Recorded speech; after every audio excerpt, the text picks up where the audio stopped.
What is up, guys? Well, we have just come to the end of March 2025, and I was able to check out 10 new release films.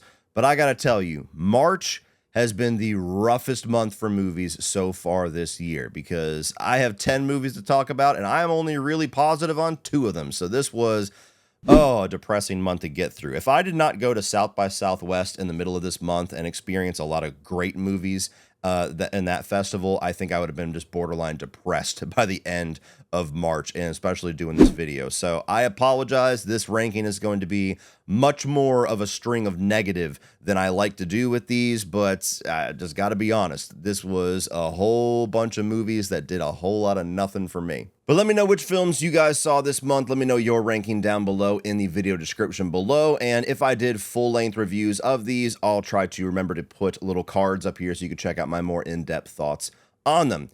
And coming in at number 10 is a film that I actually just reviewed this weekend and did a second video talking about the ending, and that is The Woman in the Yard. And I'm here to tell you, if you had told me that the new Blumhouse movie was going to cause more turmoil, more controversy, more arguments in my comment section than Snow White, I would have told you you're high off your ass. But wow, The Woman in the Yard came out of nowhere, and seemingly everybody who saw this had to talk about it. And you know what?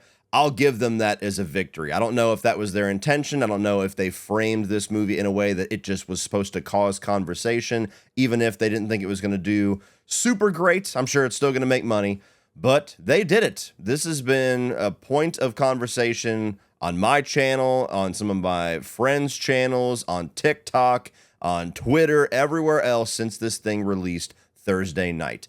And obviously it's this low on the list because I did not like this movie at all. It had merits going for it, which is the ultimate shame because I really like the director. I think that the performances were good, even though I didn't really like spending 90 minutes around such miserable characters. You know, most of them were miserable.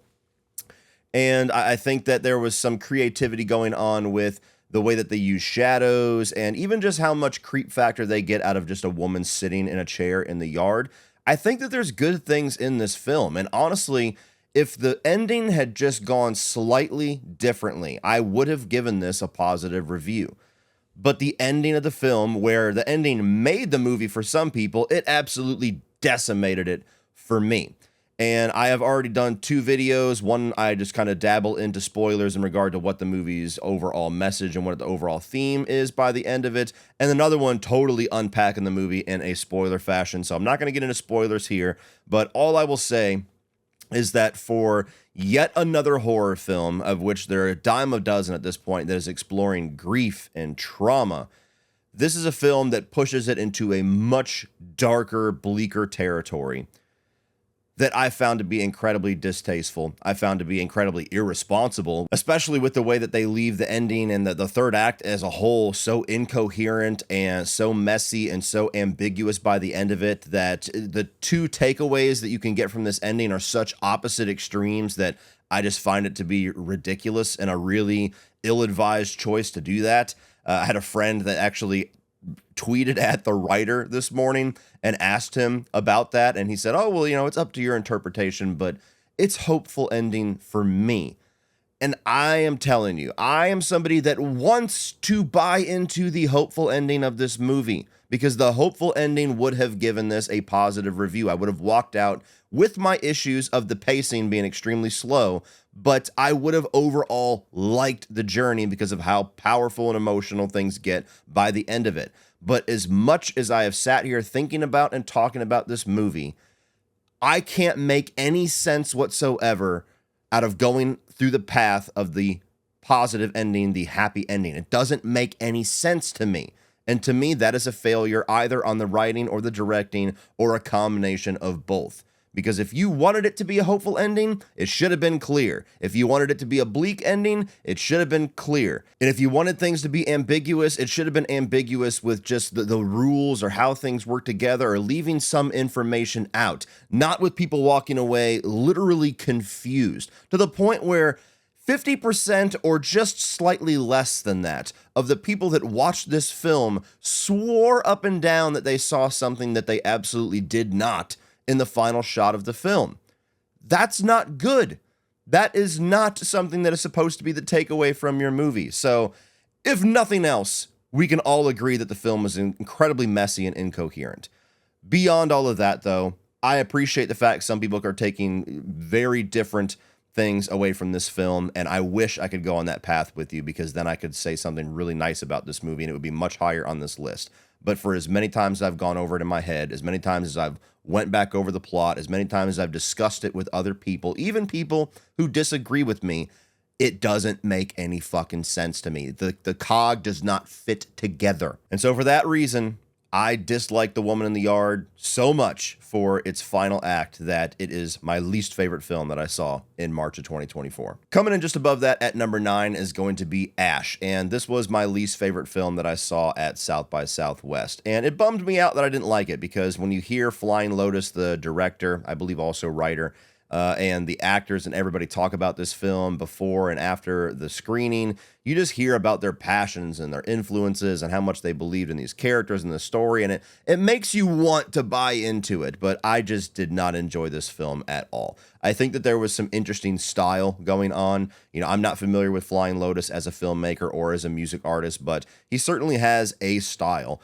It was very neon colored while also being kind of baked in shadows at the same time. So the film had a cool look. The score and everything like that, the sound design was pretty well done, and I would expect that from somebody who's a music artist making a film. But the film to me was just a bunch of influences that were too on the nose and never really graduated past that. The film's plot and style really is like Alien and The Thing and Event Horizon all mixed together, and then they kind of put this video game skin on it that's reminiscent of things like Mass Effect and even more so Dead Space. And all of these things, all these influences are things that I love. And so on paper, you would think, oh my God, that's awesome. These are all these badass things that I love coming together, do something new with it. But the doing something new with it part is where it really fell for me, because I didn't really feel like it was anything past these very on-the-nose direct references and inspiration from these other much better films and video games. You have the two characters here, which, you know, I like both of the actors. I don't think it's their best work, but I don't think it's their fault. I think it's just what they're given. And, you know, aside from a really cool monster design in the finale of the film, I think even the horror and the action of the film is pretty underwhelming, because it's just a lot of quick, like, shouting, like, focusing on people's face for a second as they go, ah! Like, that's just spliced in with everything, with loud booms, and all of the action sequences and like the tension-filled sequences are a lot of shaky cam and quick cuts, where I was sitting in the front row watching this in the Paramount Theater, and it actually started to make me nauseous, which is an extremely rare thing to happen to me. So Ash, some people seem to be really liking it, so give it a shot if you like Flying Lotus or if these things sound interesting to you. But for me, as somebody who this should be a very easy win for me, I didn't enjoy the film at all. Coming in at number 8 is going to be Borderline, and this is the film that proves that maybe you can do wrong with Samara Weaving. This is a film that I didn't really have on my radar, and I was kind of curious why it wasn't being talked about, because Samara Weaving is certainly like a main character, if you will, of the horror community. Everything that she does, everybody runs out and sees in droves, and everybody usually talks about how awesome it is, because it usually is. And I was just puzzled, like, you got Samara Weaving here. You've got Nicholson's son here who's doing really good, and he's been in a number of movies here lately. Like, this might be a little hidden gem. Cool, let me check this out, and then I can tell everybody go check this thing out, because nobody's really talking about it. And then I found out very quickly why nobody was talking about it, because it's not very good. So you got Ray Nicholson here, who is like this mentally deranged guy that's got this psychotic fixation on Samara Weaving's character, who's like a 90s pop star. And so he breaks into her house and like sieges her house, and as well as her friends and everybody inside of it, and is essentially going to force her to go through with like this delusional wedding. Like, he in his mind think that they're a couple, they're both in love, and they're going to get married. And it really tries to go for really dark, serious, like stalker thriller, while also going almost borderline slapstick with the comedy. And I just don't think the tones ever find a rhythm with each other. They're constantly at odds. And I mean, it'll be one scene after another where it's like super dark and everything's in shadows, and you're supposed to be intimidated by Ray Nicholson just like lurking around in the background. And then the next scene, you got his accomplice who's sticking a flashlight in a dude's mouth. He vomits onto her face, and she's like, ha ha ha ha, like a weird fucking Harley Quinn or something. So tonally, the movie's an absolute mess. I also feel like for a film that's very clearly trying to make a commentary on something in regard to fixation or stardom or whatever, I think it does a piss poor job at saying whatever it's trying to say. And a movie doesn't have to say anything. You can have a film like this that's just there for entertainment value, but very clearly they're trying to say something. I just don't know what the hell it is. The whole movie, I'm sitting there like, huh? What? What are you trying to tell me? And even for having somebody with like Samara Weaving, and this movie was written and directed by her husband, who should, if anybody on this earth, know what her strengths are and what her fan base wants to see and what she does so well with in pretty much all of her films. They really failed to utilize her in that way here. So she's here. She gets a few scenes where she gets to be badass. She gets to fight back. She gets to have a little bit of humor, but it really feels like she's wasted in a movie where she should be absolutely the forefront. So borderline, man, I don't know. Like, this is a film that just, I was looking for any reason to appreciate it because I really like the 2 stars. And I think that they do as good as you can expect them to do with what they're given, but they're not given very much. So this one, absolute swing and a miss. But the moral of the story here is that if you are in desperate need of companionship, don't go crazy and go kidnap a pop star. There's a much better option. With Tantaline. Allow me to assume that many of you out there occasionally find yourself lonely and would be made much happier and healthier with a little companionship. Well, if that's the case, dive into the world of desire and self-discovery with Tantaline, where all of your fantasies can be fully unleashed and satisfied. They lead the industry with products that are softer and more realistic, that'll give you a much more immersive experience. All with discreet packaging, so no need to worry about those naughty, nosy neighbors of yours. But best of all, you can click the link in the video description and save a whopping 12% on all products with Tantaline. And I guess there's nothing left to say except be sure to check out Tantaline if you want a friend to the end. Coming in at number 7 is the other controversy point of this month, and that is Snow White. Now, this is the newest Disney live-action remake of its classic animated films, and ever since this thing was announced, it has just been one after another of just absolute tabloid controversy. The internet has hated this movie for about 3 years now. Somewhat for unreasonable reasons and some very understandable reasons. But regardless, Snow White is a film that always seemed doomed to fail, and so far, box office wise, it looks like it's absolutely going to be a fail. So Snow White is a film that, look, I always acknowledged and knew, even when they announced it, like, I'm not the target audience here. I never really cared much for the Snow White and the Seven Dwarfs original animated picture. Totally respect it, but it was never a go-to for me. And a live-action remake of this is not made for me. It's made for younger girls. It's made for people who adored that original film and want to go and see it with their kids, and hopefully the 2 different generations can enjoy it together.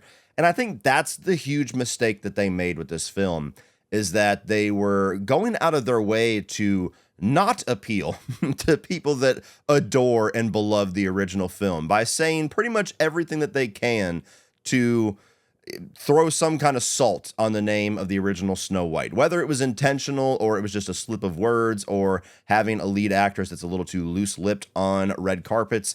But regardless, it's a film that I think just proved that Disney needs to change their strategy very soon. Like, enough with the live-action remakes, enough with trying to push these classic beloved stories through the sieve of modern social acceptability, whatever the hell you want to call it.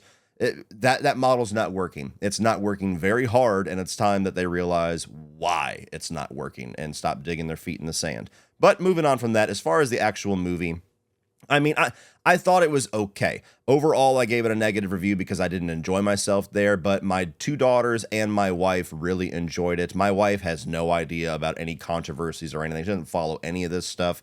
And my girls just went in to watch a Snow White princess, Disney movie, and they all really enjoyed it. So the target audience seems to be enjoying it. It's just everybody else that they needed to get to make this a billion-dollar film that they wanted it to be are the ones that aren't so impressed or aren't interested whatsoever. For me, I thought that, the original story was never all that interesting to me, to be honest. So I think even the original source material, There's a lot that you would have to do to that story to make sense for a film that you want to make $1 billion. And I think that they went the wrong direction in certain ways. You know, you want to expand the character of Snow White, but you don't want to completely change the character of Snow White. And I feel like they really found themselves in a tough spot trying to figure out a way to do that, to make her more of a heroic character, more of the hero of the story without completely losing the overall appeal of the classic story. I don't know if they did a very good job with what they eventually landed on. I think that expanding out the movie to have a little bit more of a grander scheme as far as reclaiming a kingdom versus just true love's first kiss being kind of the climax of the story. You have a movie like this that now is way too reminiscent to things like Lion King and Black Panther and Hamlet. And so now by expanding it and trying to do something grander with it, you have taken away some of what made Snow White unique and some of its own identity to make it just more bland like a bunch of other movies. Now you have the dwarves, and they were just a CGI monstrosity. That to me was the most offensive thing about this film. The only thing that I could honestly take issue with and really care about was the whole issue with Peter Dinklage and them just reacting hard and instantly to his issue with them redoing the dwarves and taking away these roles and then eventually compromising and just making them CGI. That was just fucking stupid from the start, and they look horrible in the movie. But like, you have Rachel Zegler, who is the focal point of hate for this film for somewhat understandable reasons. I think some of what she said was blown out of proportion. I also think some of what she said was extremely ill-advised, and the fact that she just kept like compounding how unlikable she was being to the general public was a huge problem. But I do think that she's really good in the movie. I think that performance-wise, she does pretty good. I think as a singer, she does even better. So the point of controversy of the film is also kind of the best part of the film, ironically. And you know what? For as much as everybody has hated on Gal Gadot, I really don't think that her performance was bad. I think that she was directed poorly, because when you have a lot of her scenes that are her by herself with this mirror, you should have a director that has had experience with all the rest of the cast, that knows how he's going to direct everybody else. He knows the tone that he's going for. You should have a director that is able to look at Gal and say, look, what you're doing is great if we were going for a more campy version of Snow White, but that's not what we're doing. So we got to tone it down a little bit. We got to be a little more serious. Now, there's absolute valid criticisms for her acting range, for sure. I think she was wonderful in the first Wonder Woman. She's had issues in other films, for sure. But I really don't think what she's doing for the Evil Queen was bad or ill-advised if the movie was just tonally slightly different. So I think that that's honestly on the director here. But regardless, her performance stands out like a sore thumb. It doesn't quite mesh with everything else. So Snow White, a movie I honestly don't care about. I'm not the person who was raging on the internet and was like, well, how dare you? I could care less. So I saw it. I gave it a shot. My family really enjoyed it. That's enough for me. If you want my opinion, a 35-year-old guy, yeah, I didn't care for it. I would never watch it again. Coming at number 6 is Holland. I saw this at South by Southwest, and it was released on, I think, Prime Video just a couple of days ago. And so Holland is a film where you have Nicole Kidman, and she is a housewife in Holland, Michigan, which is a real town where it's very much themed like Holland in the Netherlands. And you have a story here where she's kind of like almost like 50s style housewife, where she just stays at home. She keeps the house together. She's, making meatloaf the old fashioned way in a little cake loaf pan. And she just waits for her husband to come home. And eventually she starts to get a little bit of a scent that maybe there's something more to her husband. Maybe he's doing something that he's not being honest about, which she kind of wants to have an affair with this guy at work. So she basically teams up with the coworker that she wants to fuck to start trailing her husband to try to catch him in what she assumes is going to be an affair. And things go wrong. We'll just say that. Now, this is a film that, off the premise, isn't necessarily something that jumps out to me. It sounded a little bit generic, but it's directed by the director who did Fresh a couple of years ago, which I loved. I thought that was a really wild movie, especially if you walk into it blind, which luckily I was able to do. So I was expecting something at least somewhat in the vein of that, and I just found this movie to be incredibly dull. Incredibly derivative. I actually missed the premiere of it. I was one person away from getting into it, but if the Paramount Theater has a 1,200 people capacity, I was 1,201 in line. It was horrible. But I saw it the very next morning because so many people that were able to see the premiere were saying how the film's definitely slow, but man, the third act makes up for it. The third act goes in these directions that are wild and crazy. And, once it's revealed what the movie is, it just kind of goes balls out. And I was like, hell yeah. That's what I would expect from the director of Fresh. I'm going to go see this tomorrow morning. And I just could not disagree more. I felt like the direction that they eventually go was incredibly obvious and very derivative of other movies. Like, I've seen the story that Holland is telling at least a dozen times, and I've seen it done better. So for as much as I like the aesthetic and the visuals of the movie, because it's very much like, I think early 2000s is when it's actually set, but it has kind of that 50s aesthetic to it. And the Holland, Michigan, like the bright colors and all the flowers and everything. It's a really nice looking movie. And of course, Nicole Kidman does great, as well as her co-stars, her husband, and the guy that she's with. I just think the story is bland. It's vanilla. So I walked away from this one thinking this is a very slow burn movie that really requires some patience, and your patience is not really rewarded by the end of it. Coming in at number 5, and we are still talking negatively about movies. I told you this was a rough month. I'm getting depressed just doing this video. Number 5 was a big letdown for me, and that is A Working Man. This is a film that I actually saw in a double feature with The Woman in the Yard. I saw The Woman in the Yard first, walked out pissed off, and said, please God, Jason Statham, save me. And he didn't quite save me. A Working Man is the second collaboration that Jason Statham is doing with writer-director David Ayer. Last year they did The Beekeeper, which I had a lot of fun with. Definitely not like the best action thriller ever, but for what you go to a Jason Statham beat the fuck out of people movie for, I had a good time with The Beekeeper, and I was expecting to have just as much, if not hopefully more of a good time with A Working Man, where he's basically a construction worker that, has a past where he was an operative. He was the Green Beret or some shit. And the daughter of his boss gets kidnapped and human trafficked. And so he essentially starts going on the hunt. So it's basically Taken with Jason Statham. And for as lame and derivative as that sounds on paper, there's still a lot you can do with that, where I'm like, okay, it's still going to these movies are very simple. You find a reason to put Jason Statham in the path of a bunch of bad guys, and then you let him loose and watch him beat the fuck out of people for 90 minutes. That's what we're here for. It doesn't take a whole lot to set him on that path to satisfy us. You don't really have to have this great plot. It's nice if you can figure out a way to do it. But the most important thing with a movie like this is the ass-kicking entertaining?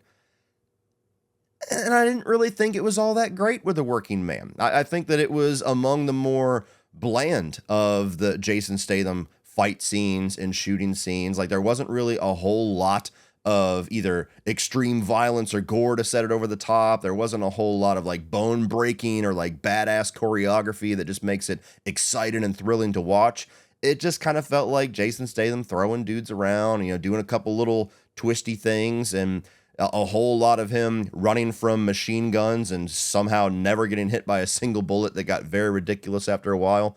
So for how easy of a win this could be for people like me who love these types of movies, even the more mediocre ones, it just felt like this was not a standout at all. There's nothing about his character that makes his character more interesting or entertaining than other Jason Statham characters. As I said, the action is suitable, but there's nothing stand out about any of it. There's nothing that like rises above like a one specific fight scene or one kill or anything that's a really awesome moment. The girl that he's after, of course you root for him to save her just because of the situation, but you don't get to know her at all, so there's no emotional connection there.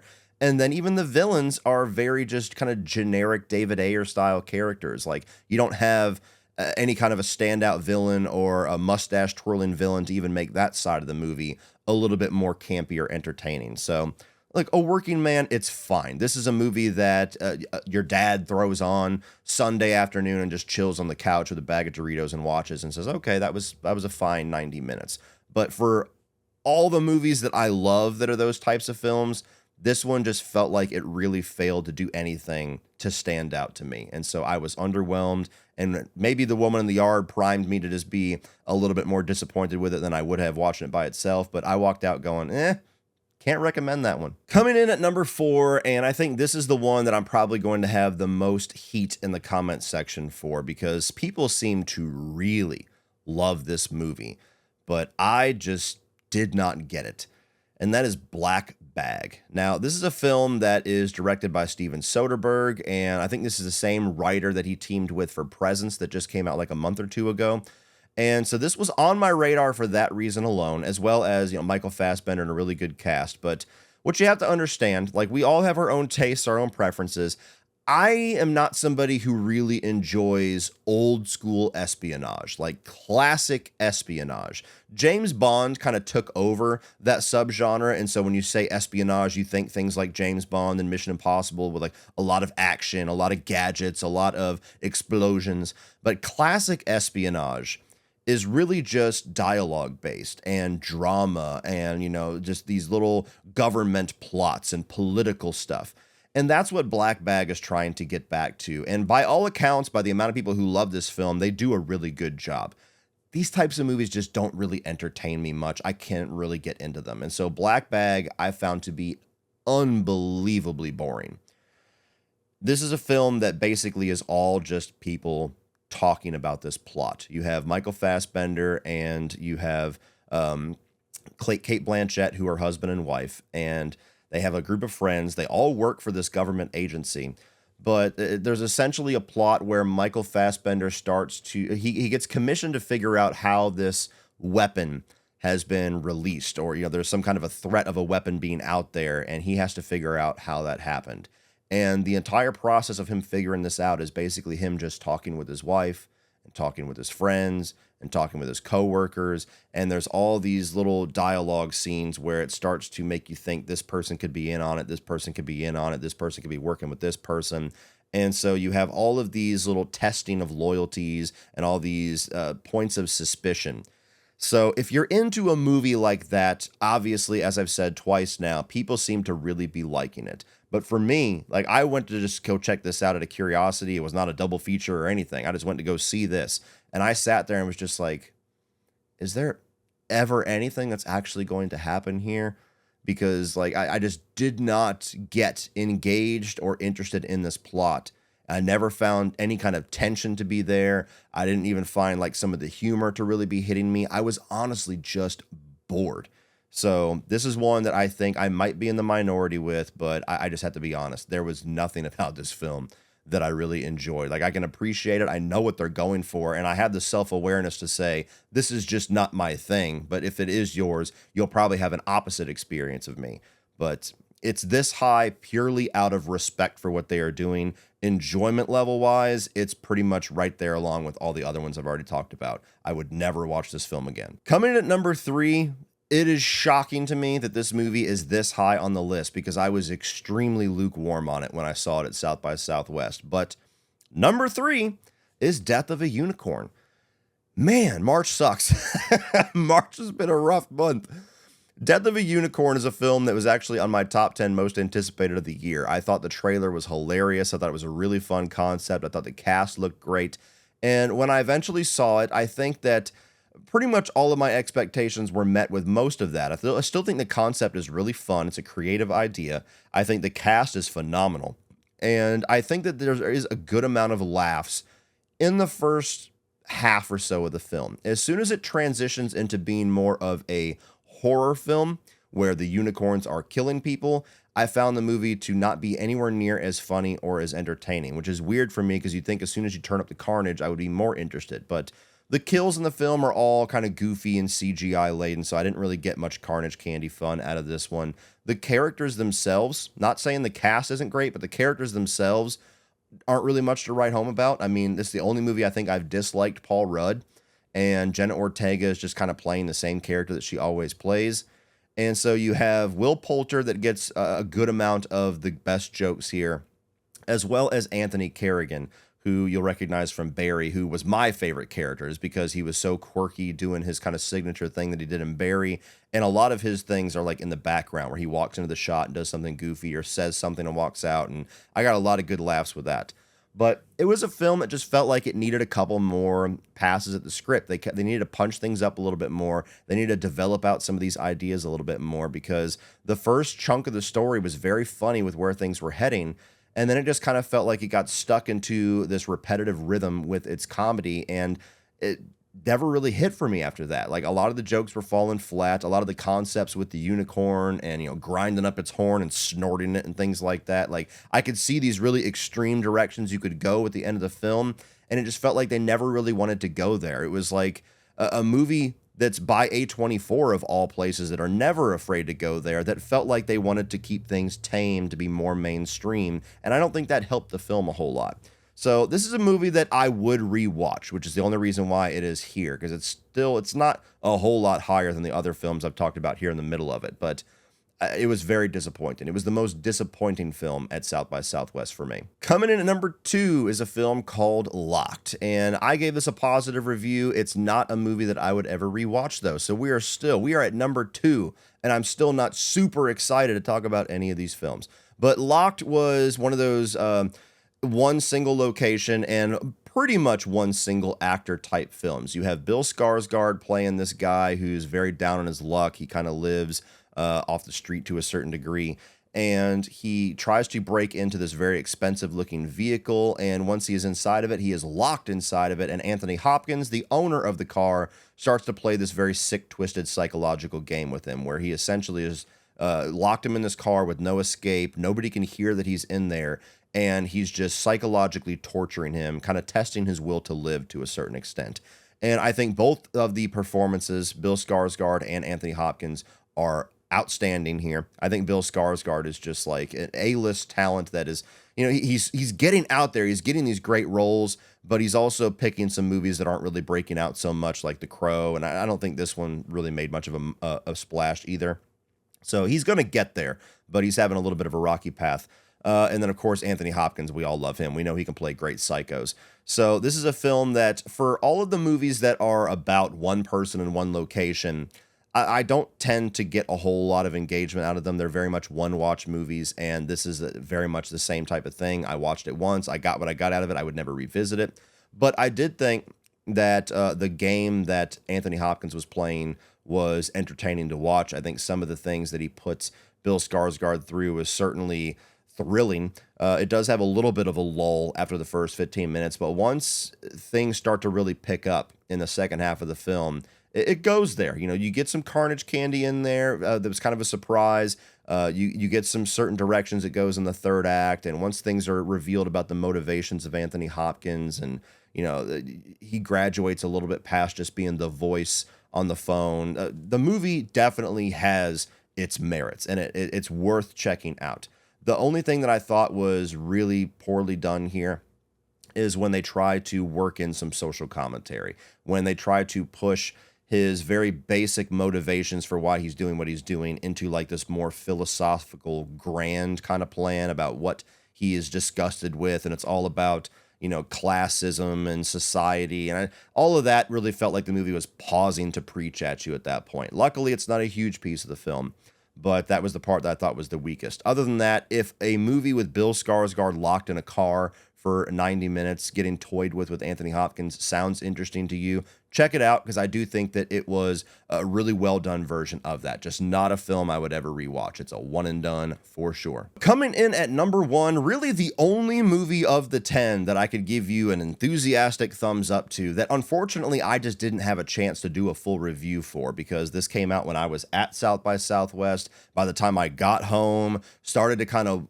wind down for a couple of days from watching movies and traveling and walking around downtown Austin and getting out my ranking, which was a very big, laborious effort. Novocaine was a film that I just, the time had passed for me to review. So unfortunately, this is the only time you're going to hear me talk about it until we talk about it again at the end of the year, wherever it ends up landing. But this is a film that when I saw the trailer, I pretty much knew I'm going to enjoy this. It may not be a 5 out of 5, but this is going to be fun. You have Jack Quaid, who I really enjoy. And everything that he has done over the last, couple of years, I've pretty much enjoyed everything he's been in. Companion earlier this year was my number 1 movie of the year for a while. And he's basically playing a guy that has this condition where he cannot feel pain. He's got like some kind of a nerve disorder where he can't feel any pain. And he has this little love plot where he starts to have a meet cute with a coworker. And then there's this bank robbery. He works at a bank, and she gets taken as hostage. And so it's essentially a rescue movie where he is pursuing these bank robbers and he gets into all these fights and all these different wild situations where his advantage over people who are much bigger and tougher than him is that he cannot feel pain. So like he'll literally like rub his fists into broken glass and then use them as a weapon. People are sticking things into him and torturing him, and he can't feel anything. And so it's got a pretty good action to it. I'm not going to go over the top and say the action scenes are awesome, but they're definitely entertaining. But the comedy of the film, the physical comedy of his situation, I thought was really well done. I think that his character is a lot of fun. You have Ray Nicholson in here, again, from Borderline as the lead villain, and I think that he does pretty good. Not quite a standout villain like that it's going to be remembered for this movie, but definitely a fun personality to contrast with how more dorky Jack Quaid's character is. I think that there's just a lot of entertainment value in this film where I could see myself rewatching this, having a good time. I will say that the trailer shows the movie's best parts, which was a bummer. That's a trailer that I don't think I even watched the whole trailer, but I saw enough of it that some of the biggest action sequence surprises, some of the biggest jokes in the film are all in the trailer, which I hate to say. And I don't think that the side character, is it Jacob Bertrand, the character or the actor who plays in all the Spider-Man movies? I don't think his side character was very entertaining. And I think part of it is just that it feels like that guy plays the same character in everything that I see him in, whether it's a Spider-Man movie or Tarot or this, he's always exactly the same. So I don't know. I like what he does in the Spider-Man movies. Everything outside of that, it just kind of feels like, do you got anything else, man? Because it's just the same shit. So really liked this film a lot. It was easily the best film that I saw in March. So if you didn't get a chance to check it out, I don't know if it's still in theaters, but definitely check it out in theaters or when it comes to VOD, because it was a lot of fun. Easily Novocaine, #1 movie of March 2025. Well, that's it for this one, guys. Be sure to check out Tantaley down in the video description below. Click over here for a playlist of all of my 2025 full-length reviews, and also click up here for a ranking of all of the films that I saw at South by Southwest. Like, share, hit that subscribe button so you don't miss everything in the future. And as always, remember, opinions are like assholes, but that doesn't mean you have to be.